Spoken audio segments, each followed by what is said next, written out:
Necesito aprender un poco aquí, necesito aprender un poco allí, necesito aprender más de Dios, porque Él es quien cuida de mí. Si una puerta se cierra aquí, otras puertas se abren ahí. Necesito aprender más de Dios, porque Él es quien cuida de mí. Dios cuida de mí. Dios cuida de mí bajo la sombra de sus alas. Dios cuida de mí. Yo amo su casa y no ando solo, y no estoy solo porque sé, Dios cuida de mí. Dios cuida de mí bajo la sombra de sus alas. Dios cuida de mí. Yo amo su casa y no ando solo, no estoy solo porque Dios cuida de mí. Si en mi vida no hay dirección, yo tomaré una decisión. Yo sé que existe alguien que me ama, mi mano Él sostendrá. Si una puerta se cierra aquí, otras puertas se abren ahí. Necesito aprender más de Dios, porque Él es quien cuida de mí. Dios cuida de mí. Oh, Dios cuida de mí bajo la sombra de sus alas. Dios cuida de mí. Yo amo su casa y no ando solo, no estoy solo porque yo sé, Dios cuida de mí. Dios cuida de mí bajo la sombra de sus alas. Dios cuida de mí. Yo amo su casa y no ando solo, y no estoy solo porque Dios cuida de mí.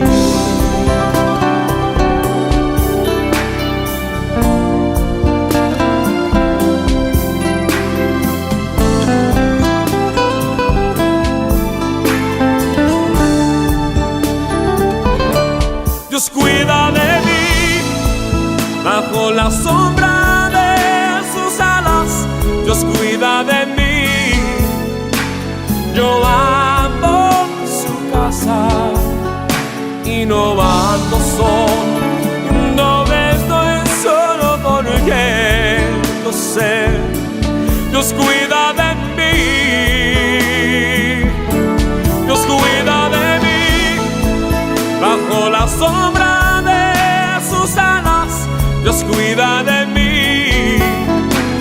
Yo amo su casa y no ando solo, no estoy solo porque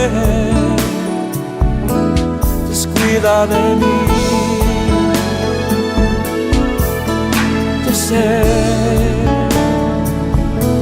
Dios cuida de mí.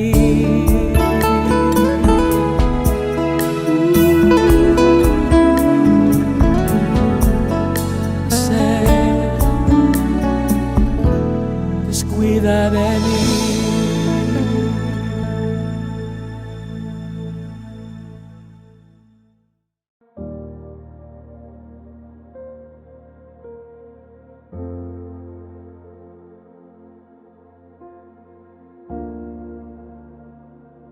Muy buenos días para todos mis amados hermanos. El Señor les bendiga en esta mañana. Mi nombre es Fernando González y este es el devocional directo al corazón de la comunidad cristiana Impacto, en su serie La más grande historia de amor. Durante esta semana hemos estado aprendiendo el mensaje de Dios en la palabra, en el libro de el profeta Isaías, en sus capítulos del 13 hasta el 19.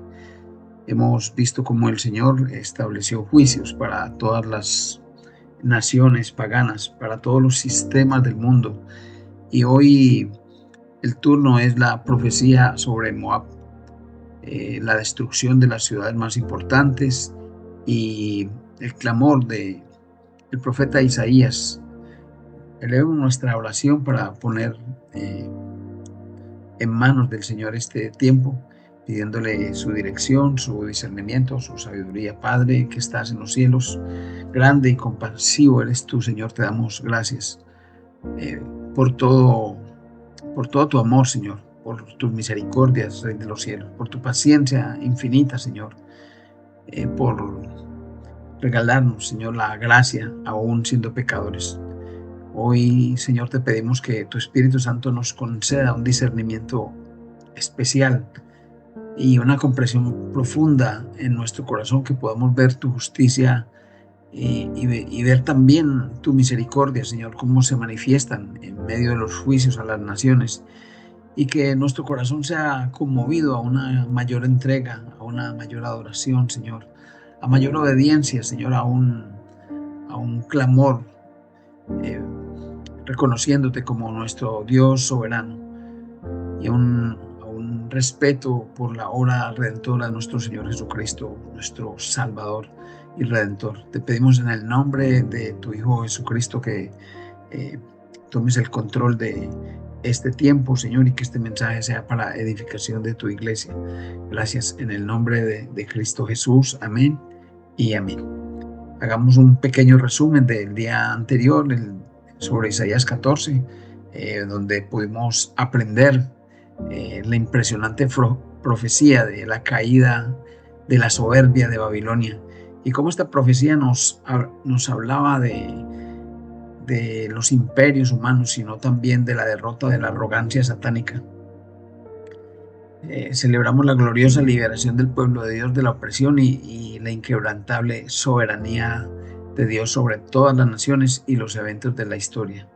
Y podemos reafirmar con alegría y con gratitud que Jesucristo es nuestro libertador, nuestro Salvador supremo, quien con su sacrificio vicario en la cruz nos ha traído salvación del pecado y de la muerte, y la promesa de vida eterna, el cual nos abre las puertas para ganar el reino de los cielos como herederos de la gracia. Miremos un poquito, Señor. Gracias te doy por este día, Señor. En el nombre de tu Hijo Jesucristo te pedimos todo esto. El contexto histórico de Moab fue una nación que tuvo una relación compleja con Israel. Su origen se remonta a Lot, el sobrino de Abraham, quien tuvo un hijo llamado Moab a través de una relación incestuosa con su hija después de la destrucción de Sodoma y Gomorra. Los moabitas se establecieron en las llanuras al suroeste de Israel, en lo que hoy es Jordania. Y a lo largo de la historia hay un paralelismo entre el desarrollo del pueblo de Israel y el desarrollo y el crecimiento del pueblo de Moab. Moab tuvo varios reyes que jugaron un papel importante en la historia bíblica. El primero mencionado, uno de ellos de gran importancia, fue Balac. Tal vez la mayoría se acuerdan de aquel profeta que quería maldecir a Israel montado en un burro, y el día que el Señor permitió que el burro le hablara a aquel profeta, el rey de Moab, Balac, intentó maldecir a Israel contratando al profeta Balaán, quien Dios frustró sus planes. Todos creo que pueden haber conocido la historia. También hubo un rey de Moab que se llamaba Eglón. Fue un rey moabita que oprimió a Israel durante 18 años, hasta que el pueblo de Dios clamó al Señor y envió a Ot, un juez que le liberó de todo el yugo de la opresión de Eglón. Y durante el reinado de David, Moab estuvo bajo el dominio israelita, pero en tiempos posteriores recuperó su independencia. Y algunos otros eventos relevantes con relación a Israel, uno es la idolatría y la corrupción moral. Moab llevó a Israel a la idolatría y a la inmoralidad, lo que provocó la ira de Dios y una plaga que mató a centenares de israelitas.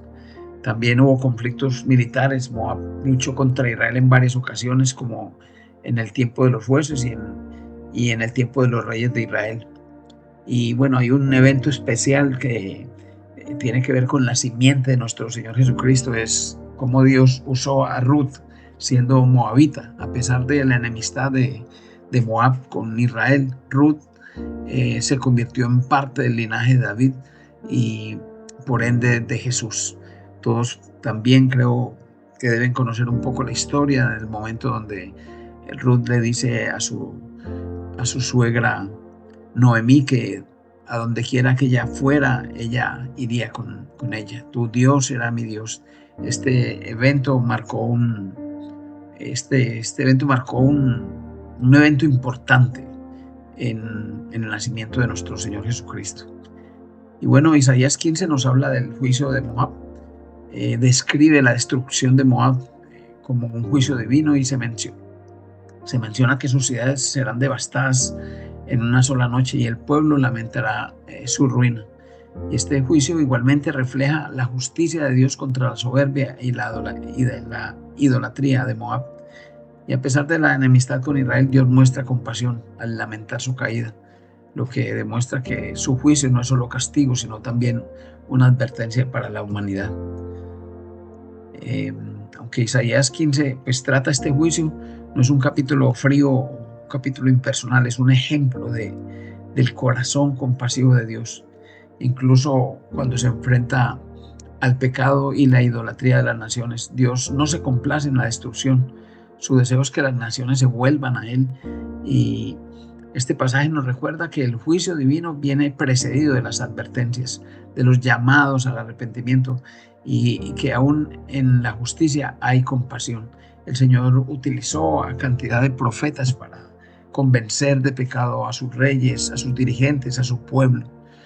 Y una pregunta que podría hacerles en este momento: ¿cómo podríamos o cómo responderíamos nosotros al dolor ajeno, incluso al de nuestros enemigos? Y aquí vemos cómo el profeta llora por Moab.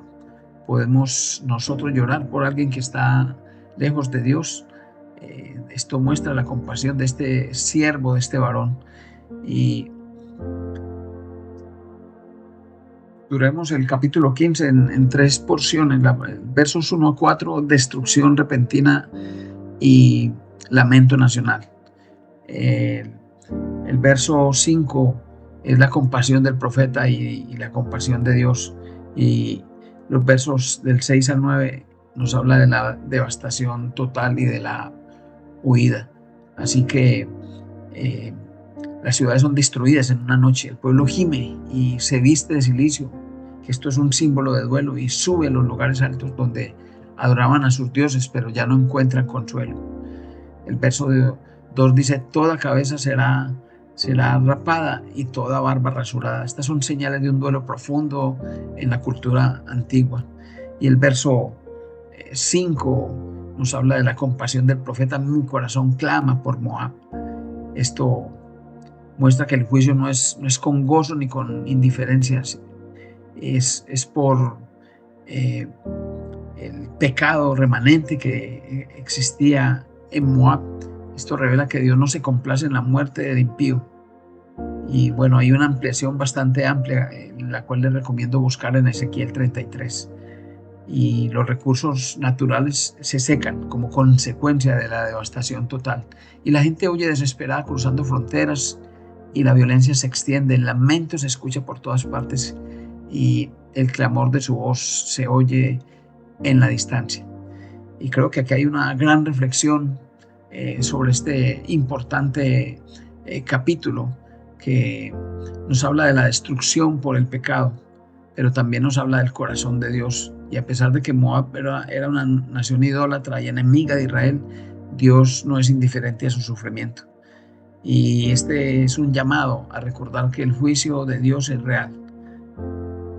En este mismo tiempo podemos seguir entendiendo que Dios no ha cambiado, que Dios es inmutable, ya, pero no está desconectado de todos los eventos, y su amor pues igualmente sigue, pero su amor sigue, pero su justicia también continúa.